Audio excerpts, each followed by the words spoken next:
Hey, what's up, y'all? And of course, welcome to another alternative factuals video. I'm going to try and keep a theme going for this week. I'll make the videos under 9 minutes, well, under 10 minutes actually. But before I dive into any details, I'm going to be talking about Black Lightning and the possibility that we might see Metamorpho. And I'm going to tie this together so that way you see this is not really super clickbaity.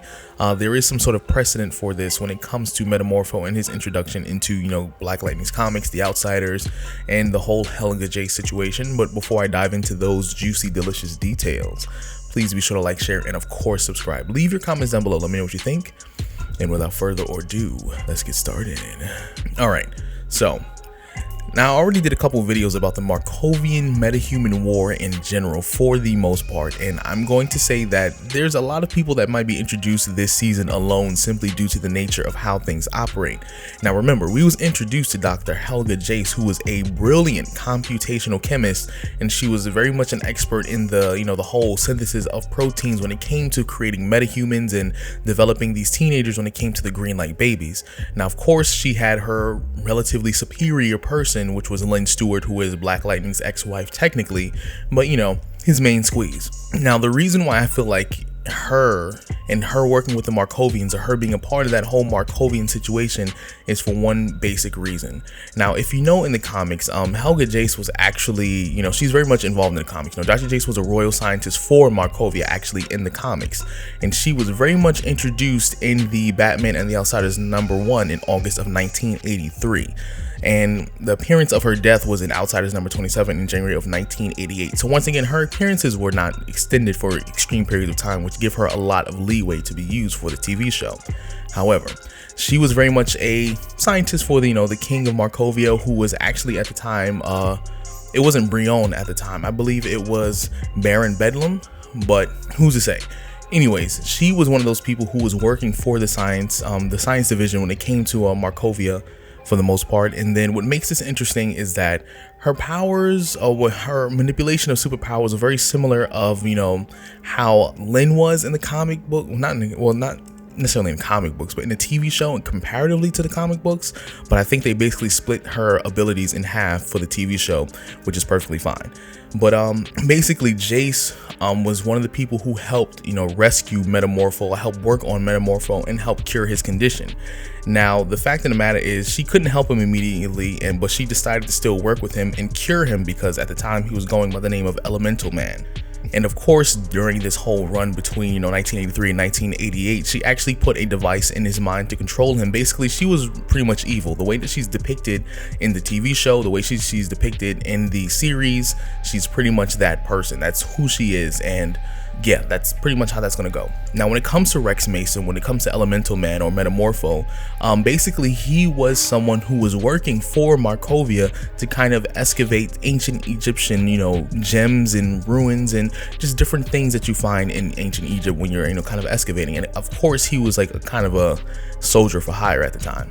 Now basically Rex Mason came into contact with this, well, not experiment, but more or less just a radioactive rock that actually took the form of like this Egyptian Ankh, because that was something that they used a part of their ritual. And then him interacting with that kind of made his body transform into him being able to transform his body into anything that composed itself of any form of chemical basis, which is pretty much everything in the freaking universe.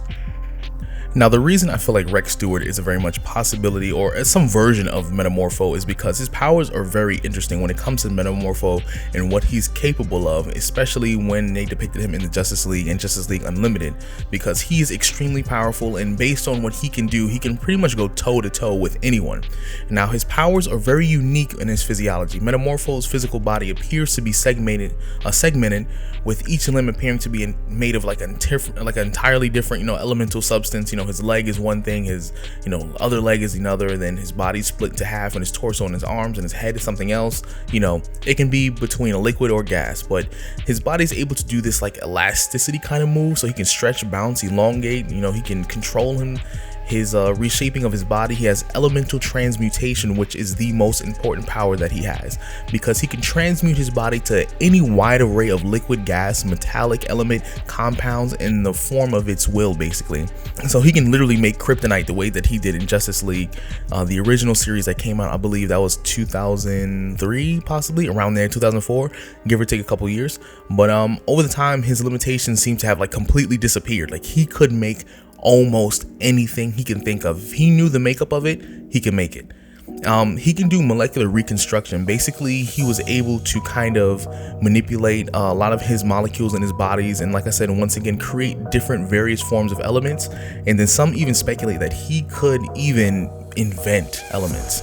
And obviously he can fly, because he can turn into, like, a gaseous state and achieve this form of self-propelled flight, whatever. That's perfectly fine.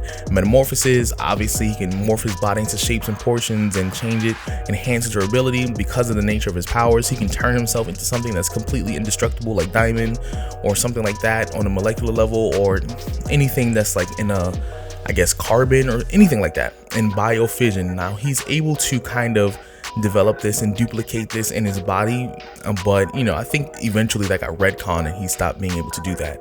But the whole point of this is just simply, Metamorpho would be a problem for someone like Black Lightning, because as powerful as Black Lightning is, he could not combat someone like that, especially because he can become elements that can either conduct electricity or completely negate the effects of electricity relatively quickly. And Metamorpho is one of those villains. Well, he's not a villain per se, he's a hero actually, but I think they would introduce him as a villain simply because, one, he's going to be working for the Markovians, because like I said, he has a connection with Helga Jace, who is very much a part of the Markovian science division.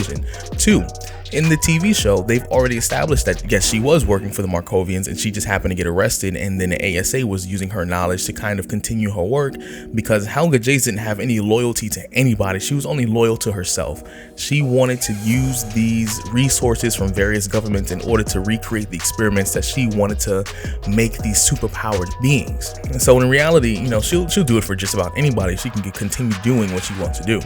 But Rex Mason has a connection to Helga Jace, who has a connection to Markovia and the ASA, meaning he very much could be one of the people we see in the upcoming season, or even the season after that. And also, Metamorpho was on the team with Black Lightning and the Outsiders, because he was recruited by Batman, because once again, he's powerful. Black Lightning was powerful. Batman had a bunch of characters who were just powerful in their own rights when it came to either martial arts or just sheer physical power itself. So it's very much possible, and I really do hope to see Metamorpho come to life in this television show. I think he would be very crucial, because ultimately Metamorpho was someone who knew, like, yes, he was a soldier for hire, but ultimately he wasn't a terrible guy. He was just doing his job. He just wanted to do what he was supposed to do and get out. He wanted to, be happy. He wanted to live his life, and he wasn't a bad guy. He was just doing what he was supposed to do, doing his job. And unfortunately, things never seem to work out in comics when you're just minding your own business. According to every origin story that we've ever seen in Marvel, DC, Dark Knight comics, all that stuff, we've never seen just a regular guy go about his day without being bothered. But you let me know how you're feeling about this whole Metamorpho and his possibility that he might be coming into the Black Lightning universe. Once again, none of this is confirmed. We still don't know the complete or entire cast of season 3, because this information has not been made public as of yet, even though the release date is quickly approaching, for the most part, about 3 weeks out. And let me know if you would like to see Metamorpho coming into Black Lightning for season 3, especially because it is a huge possibility, and he has a huge connection to Black Lightning, Helga Jace, the ASA, and Markovia as well. But please be sure to like, share, and of course subscribe. Leave your comments down below. Let me know what you think, and I hope to see you later on. Peace out.